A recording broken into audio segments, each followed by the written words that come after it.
The parents of Prophet Muhammad, a historical portrait. The lives of Abdullah ibn al-Muttalib and Aminah bint Wahb, the parents of the Prophet Muhammad, peace be upon him. Assalamu alaikum p.b.u.h, and welcome back to the Abrahamic Dialogue. I'm your host, Ashley, and today we are undertaking a deeply moving and essential historical exploration. The lives of the parents of the Prophet Muhammad, peace be upon him. Talib and Aminah bint Wahb. To understand the man who would change the world, we must first understand the world he entered, and the profound circumstances of his birth and early loss. He was born an orphan, a fact that shaped his character and his connection to the divine. We will explore the noble lineage, the brief marriage, and the early tragedies that defined his path. Before we delve into this history, please take a moment to like this video, subscribe to the channel, and share this reflective lesson with others interested in the Prophet's life. Your support is invaluable to our work. The lineage and tribal context. In pre-Islamic Arabia, lineage was everything. It dictated one's protection, honor, and place in society. The Prophet Muhammad descended from the most noble and powerful tribe in Mecca, the Quraysh. Within the Quraysh, his lineage belonged to the highly respected clan of Banu Hashim. The head of this clan, the Prophet's grandfather, al-Muttalib, was the revered chief of Mecca and the custodian of the Kaaba and the well of Zamzam. This meant that although the Prophet was born without immediate parental support, he was born into the absolute heart of Meccan nobility and power, a lineage recognized for its honor and authority. Abdullah ibn Abd al-Muttalib, the Prophet's father, Abdullah, was renowned in Mecca for his exemplary character and striking good looks, but his life was almost tragically cut short before he could become a father. His own father, al-Muttalib, had once vowed that if God granted him 10 sons who lived to adulthood, he would sacrifice one of them. When the time came, the lot fell on Abdullah. Abd al-Muttalib resisted, and was eventually directed to ransom his son's life with camels, a sacrifice that was repeated until the lot fell on the camels. The number eventually stopped at 100 camels, establishing the precedent for the blood money amount in Islam. This event solidified Abdullah's reputation for high status and virtue. It also set the stage for his son's destiny, as he was the one foreordained to carry the prophetic light. The marriage and prophetic light. Abdullah's marriage was arranged with Aminah bint Wahb, a noble woman of the Zuhrah clan of the Quraysh. Their union was a merging of two of Mecca's most distinguished families. Islamic tradition holds that before their marriage, a spiritual light of Muhammad was visible on Abdullah's forehead. When he married Aminah, that light was transferred to her.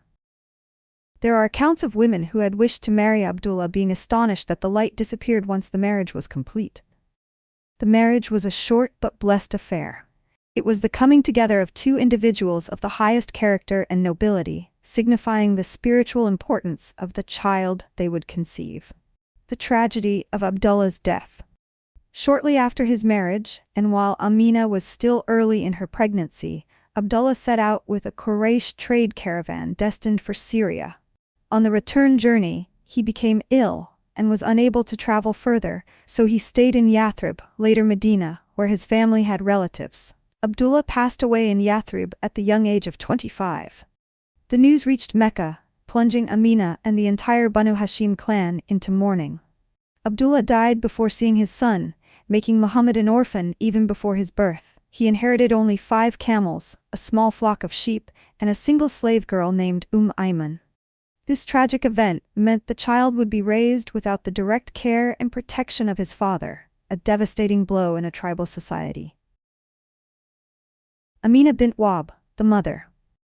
Aminah bint Wahb was a distinguished and virtuous woman from the noble Banu Zuhrah clan. Her character reflected the nobility and virtue of her lineage. During her pregnancy, it is reported that she experienced profound dreams and witnessed signs. One common report is that she heard a voice telling her that the child she carried was the Lord of this nation and that she should name him Muhammad, the Praised One. Aminah's immediate challenge was immense. She was a young widow in a society where status and security were tied to a man's protection. Although she was supported by her father-in-law, Abd al-Muttalib, her grief and vulnerability were real. The birth and Aminah's custody.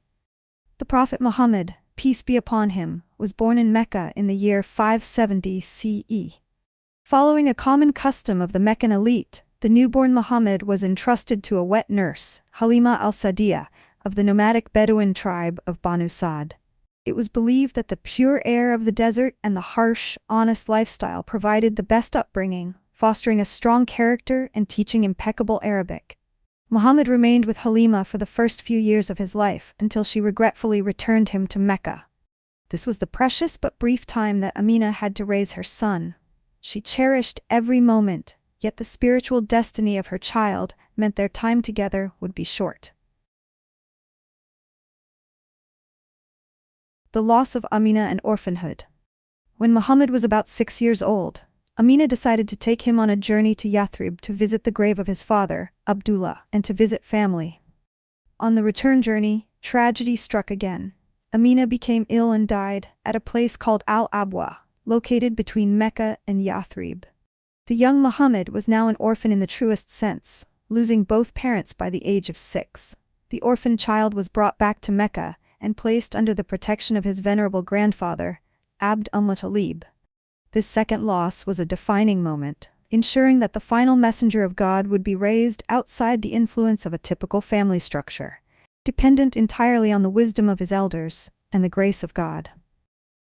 Conclusion: the significance of the orphan. The lives of Abdullah and Aminah were marked by nobility, virtue, and tragically, brevity. Their early departure from the Prophet's life is considered by many to be part of a divine plan. It ensured that when the revelation came, no one could claim that the Prophet was simply repeating the traditions or teachings inherited directly from his parents. His character, forged through early hardship and raised under the protection of his powerful but not entirely present family, was a testament to his singular connection to the divine. The story of Abdullah and Aminah is a poignant reminder of the sacrifices and profound circumstances that surrounded the early life of the Prophet. I'm curious, what did you find most significant about the circumstances of the Prophet's early orphanhood, and how do you think it shaped his character? Please share your thoughts and reflections in the comment section below. If you found this historical and spiritual exploration moving, please take a moment to like this video. Subscribe to the Abrahamic Dialogue for more content on the life of the Prophet, and share this video with others. Thank you for joining me. Peace be upon you.